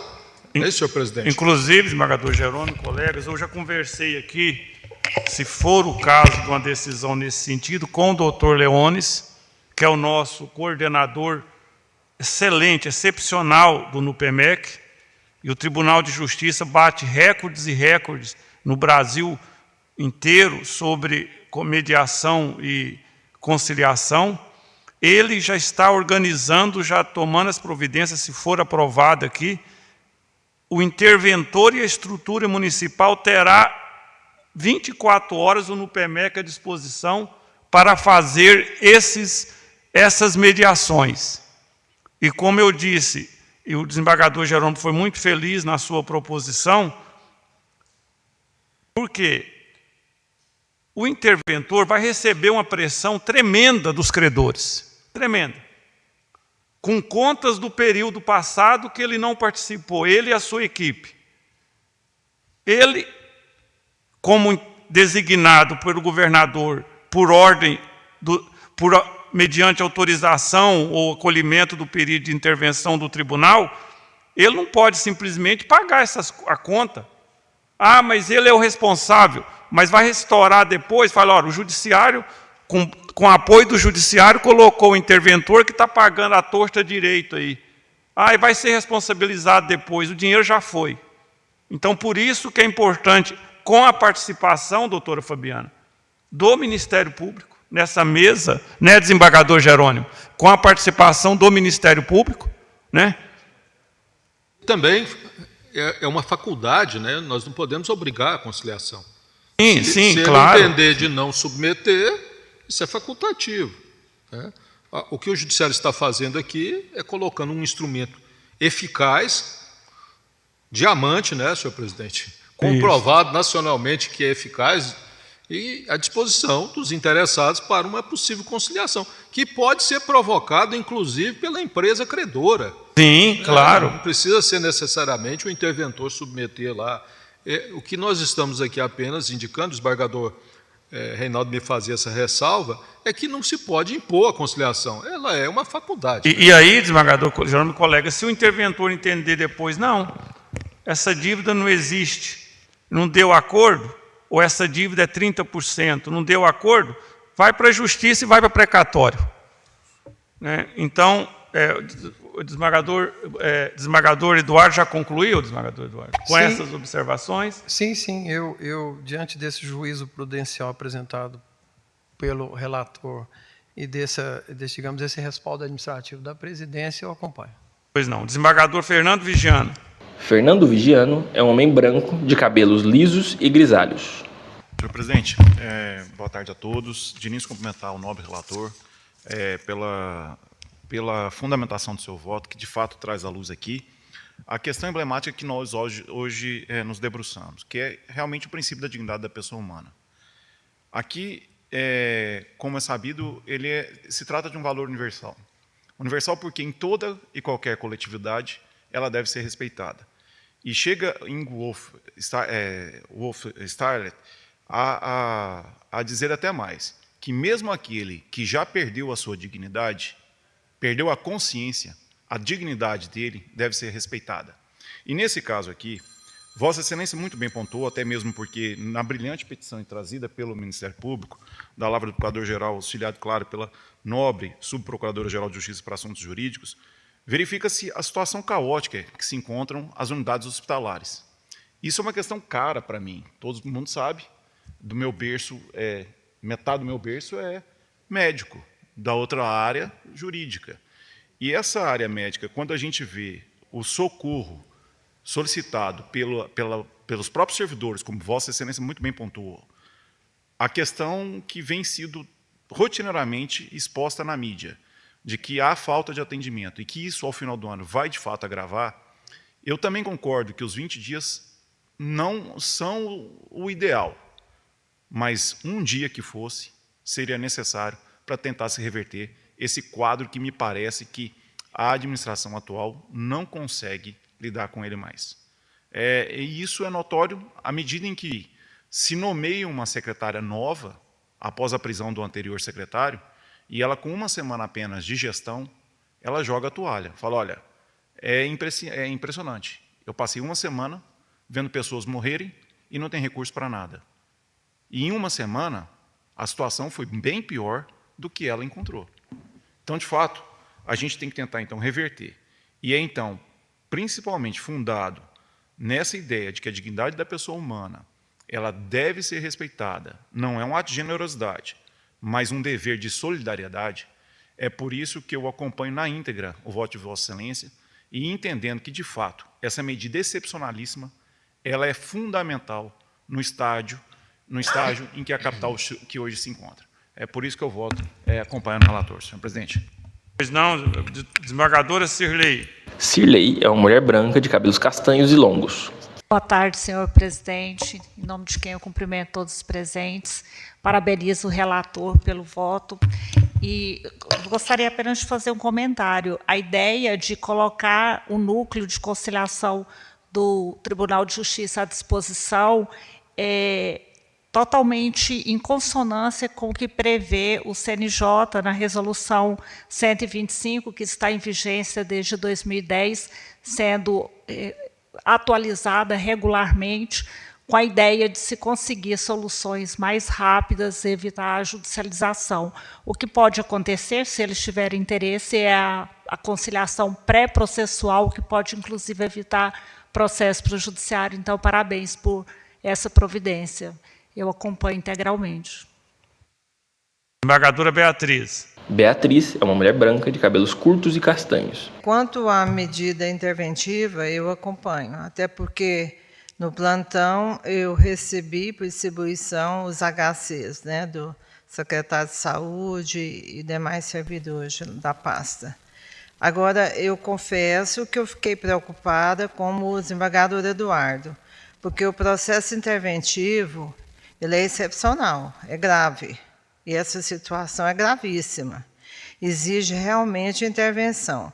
Mas eu estava pensando e fico preocupada com o excesso que pode representar essas medidas que o desembargador Jerônimo sugeriu, porque não cabe ao judiciário controlar essa intervenção.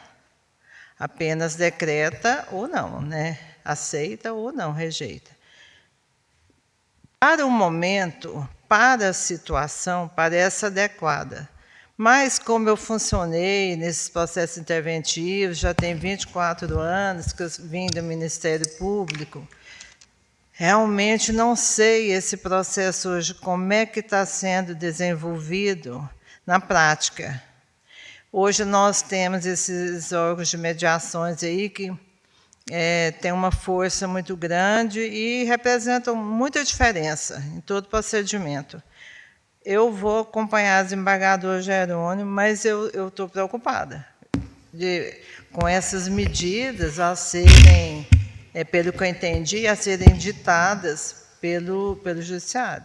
Desembargadora Beatriz, eu penso assim, que essas medidas, Vossa Excelência, e respeito muito, e respeitamos muito, mas essas medidas, como Vossa Excelência bem disse que a conciliação hoje é muito importante, eu acredito que elas vêm ainda no sentido de aprimorar a atuação desse interventor de um lado importante, que é o pagamento do passado, sem prejuízo para o futuro, porque nós temos que resolver para o futuro e de imediato. E isso está sendo resolvido no encaminhamento do voto do eminente relator com a intervenção. E o passado, essa conciliação não vai atrapalhar em nada o procedimento, o atendimento à população, porque refere-se ao período pretérito, entendeu?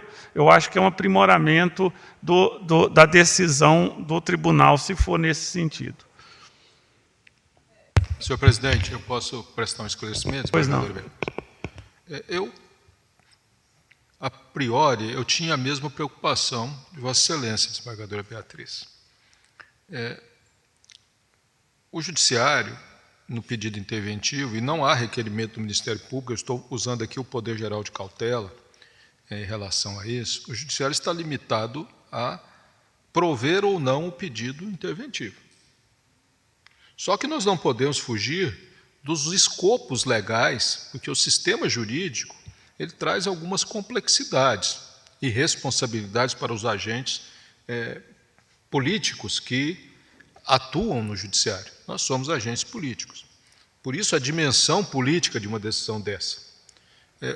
Eu vou responder a pergunta de Vossa Excelência o parágrafo 3º do artigo 3º do CPC, que dá uma incumbência ao juiz de estimular a conciliação e outros métodos de solução consensual de conflitos. Está expresso na legislação processual, tanto no âmbito processual como extraprocessual.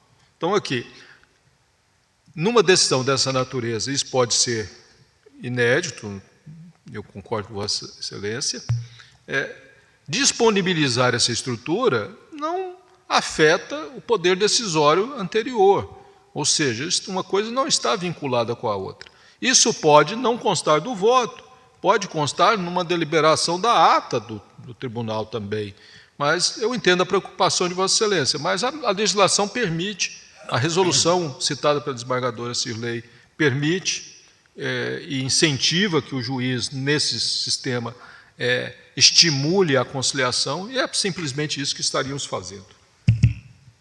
Mas é como eu disse, quanto à intervenção em si, eu acompanho, não tem nenhuma dúvida, nenhuma. E vou acabar acompanhando em todos. Quem acompanha a principal também vai nos assessores. O acompanhamento de Vossa Excelência tem um peso importante demais para o eminente relator, desembargadora Beatriz, nossa integrante do Tribunal de Justiça com mais experiência aqui no colegiado. Desembargador Gilberto. Gilberto é um homem branco, com barba e cabelos grisalhos. Pois não, presidente. Eu vejo essas deliberações positivamente, porque eu acho que demorou demais. O caos já vem há um bom tempo. Várias pessoas do ramo, fornecedores da prefeitura, já estiveram comigo, não sei por que me procuraram no gabinete, há tempos atrás, pessoas que estão há anos sem receber, né? E eu falei, isso aí não é uma atitude do judiciário, você pode provocar, buscar o judiciário, mas não assim tentar conversar com um membro do judiciário que você vai resolver essa situação. Então eu vejo, parabenizo aí o voto de Vossa Excelência, parabenizo também o Ministério Público, né?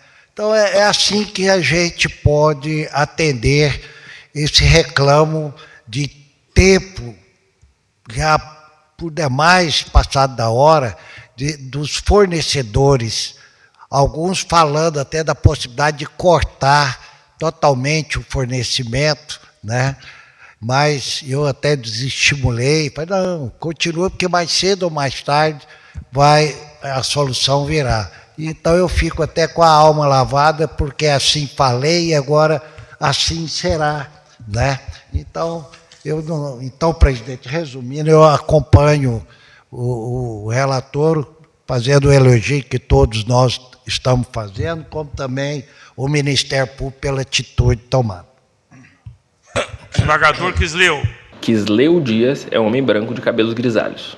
Senhor presidente, eu ouvi com muita atenção, não só as sustentações orais feitas pela doutora Fabiana, pelo ilustre procurador, e não tenho dúvida, parabenizando aqui o eminente relator pelo deferimento da medida, inclusive com as providências por ele sugeridas, né? Que me parece que, nesse caso, realmente não há como fugir delas, né? Então, senhor presidente, eu acompanho as inteiras, o voto do eminente relator. Pois não. Desembargador Luiz Eduardo de Souza está por videoconferência. Boa tarde, desembargador Luiz Eduardo. Como vota Vossa Excelência? Boa tarde, presidente. Presidente, eu faço minhas as palavras do desembargador Vigiano e também de outros colegas, e parabenizando o relator, eu o acompanho, presidente. Pois não, desembargador, pois não. Desembargador Leandro. Leandro Crispim é um homem branco e careca. Boa tarde, presidente. Boa tarde, colegas. Presidente, por tudo que já foi debatido, por tudo que já foi discutido, eu parabenizo o senhor relator e acompanho. Desembargador Itanei. Itanei é um homem branco de cabelos baixos e grisalhos. Senhor presidente, ilustres pares, demais presentes, todo procurador do município. A matéria foi já bastante debatida, o eminente relator traz um voto reflexivo, meditado, argumentado e explicou as várias nuances e implicações das suas proposições. Que a medida interventiva se fazia necessária, me parece que é indiscutível. A imprensa vem trazendo diariamente a situação caótica do serviço público municipal. Como foi observado aqui, parece até que não é somente na área da saúde. Em outros setores também nós temos situações críticas que negam a cidadania, os direitos de cidadania. Agora, quando se trata da questão de sobrevivência, de vida, nenhum dos poderes pode se omitir. E o tribunal vem aqui provocado, dá a resposta imediata, eficiente, nessa linha da proposição do eminente relator. Creio que não há nenhum problema na fase posterior em que mecanismos de conciliação do tribunal possam atuar. Inclusive, vai dar respaldo e facilitação, às vezes, para o trabalho do interventor a ser designado pelo senhor governador do Estado. Claro que conciliação nunca é imposição, nunca é obrigatório, mas se temos um canal que estimula e possibilita a composição, não há porquê, né, o tribunal não colocá-lo à disposição. Então, eu penso que o voto do eminente relator analisou vários aspectos. Claro que a atuação do tribunal vai até um certo ponto, mas no que for possível, o tribunal se mostra presente Eu acompanho, senhor presidente, as inteiras também, o voto do eminente desembargador Jerônimo. Não, doutor. Pedro. Desembargador Jeová. Jeová Sardinha é um homem branco de cabelos castanhos. Muito obrigado, senhor presidente. A questão já foi por demais debatida, muito esmiuçada pelo doutor relator, vários colegas que nos antecederam debruçaram também, discutiram bastante a questão. Eu também já não tenho mais nada a acrescentar, senão parabenizar o doutor relator e os colegas que contribuíram para o desfecho que estamos chegando. Acompanho as inteiras, senhor presidente. Desembargador Amaral. Amaral Wilson é um homem branco com cabelos grisalhos. Senhor presidente, não resta quase nada a falar, mas eu não poderia deixar também de parabenizar o desembargador Jerônimo por ter, nesse curto espaço de tempo, procurado examinar a matéria com profundidade, apesar da decisão ainda cautelar. E, como demonstrou Sua Excelência, o relator, a notoriedade dos fatos, a gente não precisa nem comentar, porque está diuturnamente demonstrada através da imprensa, através do conhecimento próprio que todos nós temos. E, somada a isso também, a ineficiência do gestor está amplamente mostrada e demonstrada, a boca pequena, por todos que conversam com a gente, diz dessa situação aflitiva, porque passa as pessoas que procuram o sistema público de saúde.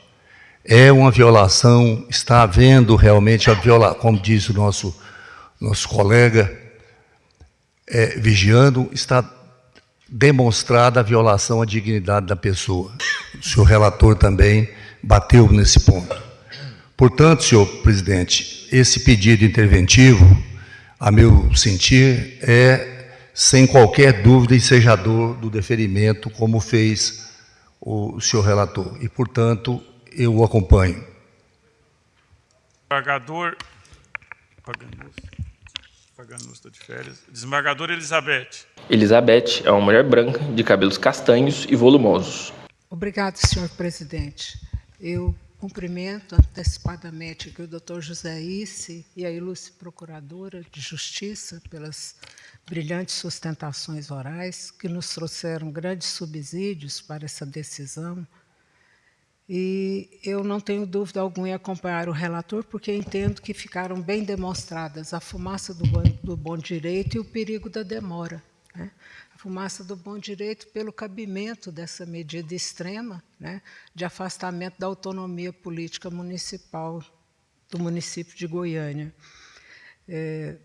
por ser a hipótese prevista na Constituição Federal, conforme bem delineado pela petição inicial do Ministério Público.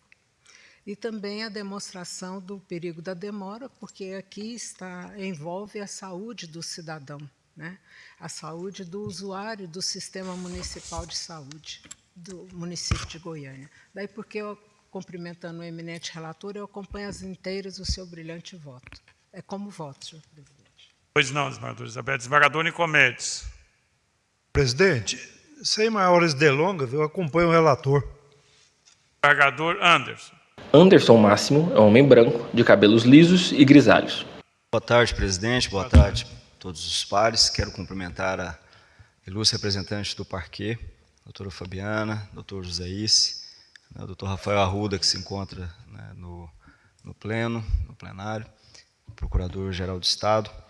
Eu fui relator, senhor presidente pares, como dito pelo desembargador Jerônimo, dos recursos de agravo de instrumento, na ACP que visava compelir, né, o repasse à fundação do Hospital das Clínicas. Situação caótica, né, um inquérito instaurado, e naquele momento o colegiado da 10ª Câmara definiu que era necessário se efetuar o repasse, porque vida, né, nós não temos qualquer condição, né, de postergar.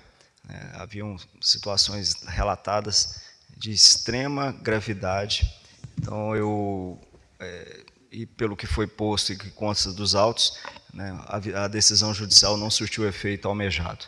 Então, chegamos a essa medida extremada. Então, eu acompanho e parabenizo o ilustre relator, desembargador Jerônimo, pelo voto. Desembargador Fayad. Wilson Fayad é um homem branco de cabelos castanhos. Boa tarde, senhor presidente. Embora se trate de uma medida excepcional, estão presentes todos os requisitos para a sua concessão em limine. Eu parabenizo o ilustre relator pelo conhecimento, pela qualidade e equilíbrio que nortearam a decisão posta e acompanho. Desembargador Fábio Cristóvão. Ausente. Também acompanho o relator.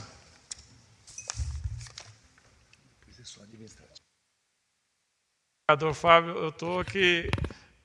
A Otávio, eu chamei o desembargador Fábio, era ausente. Eu falei, uai. Eu acho que hoje ela não está enxergando, o óculos dela está embaçado. Né? Desembargador Sebastião Fleury. Sebastião Fleury é um homem branco com pouco cabelo. Senhor presidente, muito obrigado. Eu estava pensando aqui, nós tivemos aqui, pelo menos assim que eu me lembre, no estado de Goiás, 2 intervenções, que foi aqui mesmo em Goiânia, se não me engano. Foi uma em Goiânia tempos atrás, depois em Anápolis e uma no entorno de Brasília. Exatamente. E essas intervenções foram todas intervenções em todo sentido. Interviu diretamente em todos os órgãos da prefeitura. Decretada diretamente pelo Executivo. Exatamente. E aqui, nesse caso, eu confesso que eu nunca enfrentei uma situação assim de intervir num órgão só, tipo numa secretaria só. Talvez seja por isso que está gerando esses questionamentos, né, que é uma situação assim, inusitada. Para mim, é intervir num órgão só. Apesar de que a situação é tão caótica na Prefeitura de Goiânia que a intervenção, se fosse total, seria bem-vinda essa intervenção. Né?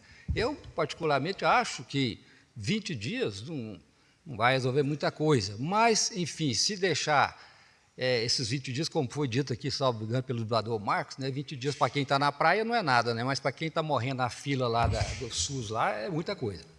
Então, eu não tenho dúvida nenhuma em acompanhar o voto e parabenizar também o desembargador Jerônimo, né, pelo voto, né, e não havia outra solução. O caos tomou conta há muito tempo, eu acho até que demorou demais esse pedido.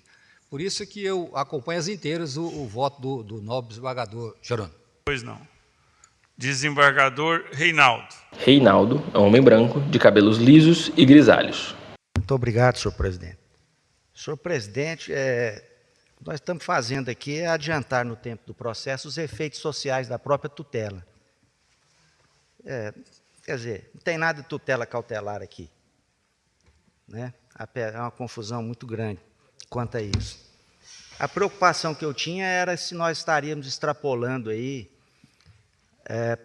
do objeto dessa ação interventiva, porque nós não podemos estabelecer parâmetros para que o interventor possa agir, estabelecer condutas para o interventor. Eu acho que isso ficou bem esclarecido porque a questão atinente à conciliação parece-me que é só uma sugestão. Nós não poderíamos impor isso a um futuro, quem sabe, interventor, mesmo porque essa medida que nós estamos implementando até agora, hoje, ela é uma condição jurídica de possibilidade de uma intervenção, porque o governador não fica vinculado à nossa decisão. É importante ressaltar isso. Mas é evidente que o sistema não está prestes a entrar em colapso. Já colapsou há muito tempo. Todos nós sabemos disso. Eu estudei bem esse processo. É uma situação caótica da saúde no município de Goiânia. Eu não tenho dúvidas em acompanhar o voto do desembargador Jerônimo, aqui é um cumprimento pela linha de raciocínio desenvolvida e pela conclusão a que chegou. Pois não, desembargador Reinaldo. Desembargadora Camila. É uma mulher branca de cabelos castanhos e volumosos. Na verdade, essas notícias sobre os problemas da saúde, elas são antigas, que eu me recordo, elas datam de mais de 2 anos. Elas envolvem até mesmo questão só de falta de repasse de valores oriundos da União para o SUS. Já se sabia dessas notícias na imprensa e já havia uma via crucis desses prestadores de serviço no Ministério Público. Medidas deveriam, sim, ter sido tomadas antes. Na verdade, eu acompanho o nobre relator, parabenizo pelo voto, mas faço a mesma ressalva do desembargador Reinaldo, que foi do desembargador Abdon e da desembargadora Beatriz, só como sugestão para o interventor. Acompanho o relator, então, nesses termos. Então, terminamos a colheita de votos. Por unanimidade, nos termos do voto do eminente relator, foi acolhido o pedido apresentado pelo Procurador-Geral de Justiça do Estado de Goiás, no sentido de expedição de comunicação imediata ao senhor governador do Estado para a decretação de intervenção na área da saúde do município de Goiânia.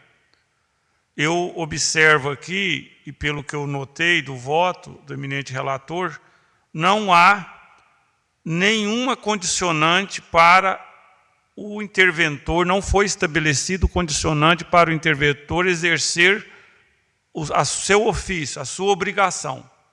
Então, o interventor tem a obrigação e deve, a partir do momento que o senhor governador designar, e aqui, doutor desembargador Reinaldo, eu tenho, pelo que o senhor governador já mencionou na imprensa em geral, e também por já ter conversado institucionalmente com esse presidente sobre sua preocupação com o setor de saúde de Goiânia, eu não tenho nenhuma dúvida que o decreto de intervenção sairá o quanto antes. O quanto antes. O ofício, eminente relator, só estará dependendo da juntada do acórdão, que Vossa Excelência, pela diligência aqui, eu aproveito para lhe cumprimentar, pela rapidez do exame do caso, propiciando essa designação imediata da sessão, eu tenho certeza o quanto antes estará nos autos. E assim que juntar o acórdão, eu gostaria e determino para a senhora secretária expedir o ofício com o inteiro teor do acórdão ao governador do Estado, ao doutor Ronaldo Caiado, ao prefeito, o prefeito de Goiânia, senhor Rogério Cruz, ao juiz coordenador do NUPEMEC, doutor Leones,